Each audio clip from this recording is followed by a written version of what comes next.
السلام علیکم، welcome to my channel پیارا دین اسلام۔ امید کرتی ہوں آپ سب خیریت سے ہوں گے۔ ویڈیو شروع کرنے سے پہلے آپ میرے چینل پیارا دین اسلام کو لائک اور سبسکرائب کر دیں، ساتھ ہی ساتھ بیل آئیکن پر بھی کلک کر دیں تاکہ ایسی لیٹسٹ ویڈیو آپ تک پہنچتی رہے۔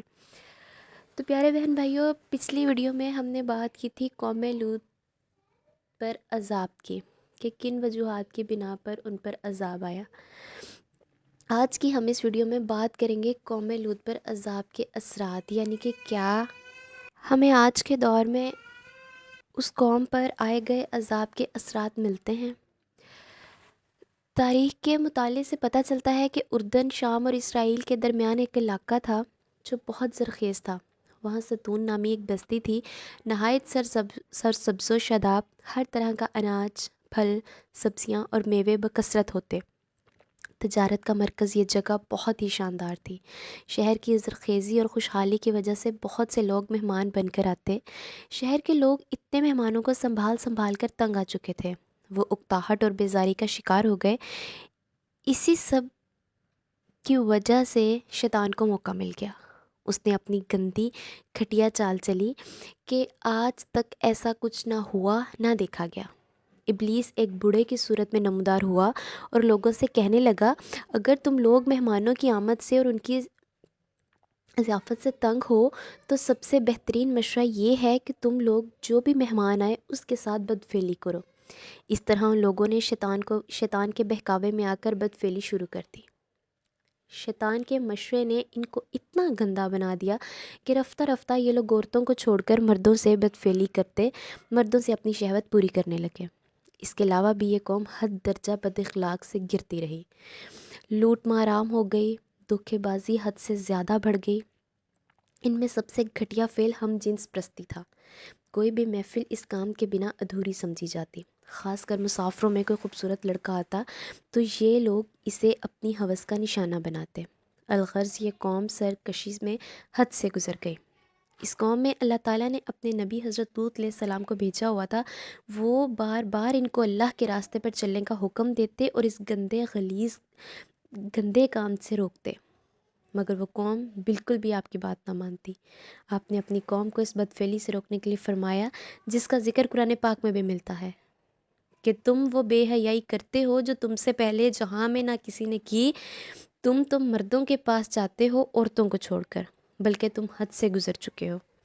حضرت لوط علیہ السلام ایک بات کا بھی اثر ان کی قوم پر نہ ہوا، الٹا مذاق بناتی رہی۔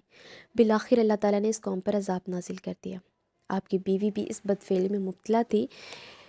اللہ تعالیٰ کے حکم سے جبریل امین علیہ السلام نے اس بستی کو زمین سے اٹھا کر آسمان کی طرف اچھالا، پھر وہاں سے الٹا کر زور سے زمین پر دے مارا، پھر ان پر پکی ہوئی مٹی کے پتھر برسائے۔ ہر پتھر خدا کی طرف سے نامزد کیا ہوا تھا، یعنی کہ کون سا پتھر کس کو لگے گا، اور یہ بستی کچھ دور نہیں ہے بلکہ مکہ سے شام کا سفر کرتے وقت راستے میں ہی پڑتی ہے۔ حضرت لوط علیہ السلام اپنے گھر والوں اور مومنین کو لے کر بستی سے باہر نکل گئے اور وہ بچ گئے، لیکن باقی قوم پر سخت ترین عذاب تھا۔ کنکر کے پتھروں کی بارش نے اس قوم پر ایسی برسی کہ اس بستی کو نیست و نابود کر دیا۔ سورۃ العنکبوت کی آیت نمبر 35 میں اللہ تعالیٰ نے قوم لوط کی تباہی کی طرف اشارہ کرتے ہوئے فرمایا ہے کہ قوم لوط پر عذاب نازل کیا گیا، لیکن اس کے تباہ شدہ شہر کو آنے والے انسانوں کے لیے عبرت کے طور پر رکھا۔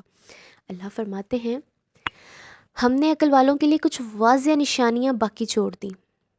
قرآن کی وضاحت کے بعد آج تک انسان قوم لوط کی تباہی کے بارے میں کسی نتیجے پر نہ پہنچ پایا تھا، لیکن حال ہی میں امریکی ماہرین ارضیات و آثار قدیمہ نے 10 سال کی تحقیق و جستجو کے بعد یہ دعویٰ کیا ہے کہ وہ اردن میں تباہ ہونے والے شہر کو دریافت کرنے میں کامیاب ہو گئے ہیں۔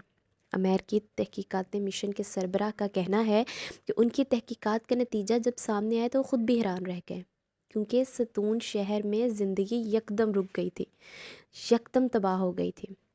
غور کیا جائے تو قرآن حکیم نے بھی یہی فرمایا ہے کہ اس شہر کے باسی جب اپنی عیش و عشرت اور سرکشی میں حد سے گزر گئے، تب ایک رات اللہ کے حکم سے جبریل امی علیہ السلام نے اس بستی کو الٹا کر رکھ دیا اور پھر یکدم زندگی ختم ہو گئی۔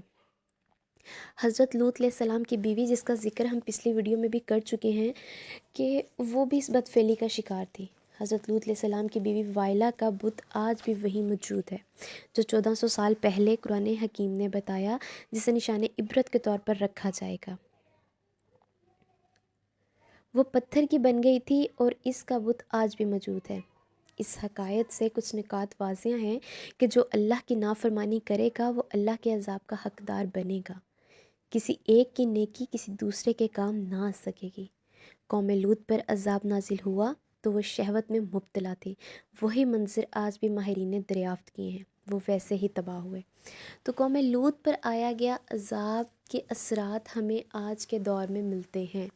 اللہ تعالیٰ نے ہم سے پہلی قوموں کو ان کے اعمال کی وجہ سے، ان کی بدکاریوں کی وجہ سے ان پہ عذاب نازل کیا۔ یہ تو ہمارے پیارے آقا رسول حضرت محمد صلی اللہ علیہ وسلم کی دعاؤں کا اثر ہے کہ اتنے گناہ اتنی بدعمالیاں کرنے کے بعد بھی اللہ تعالیٰ نے ہمیں ابھی تک محفوظ رکھا ہوا ہے۔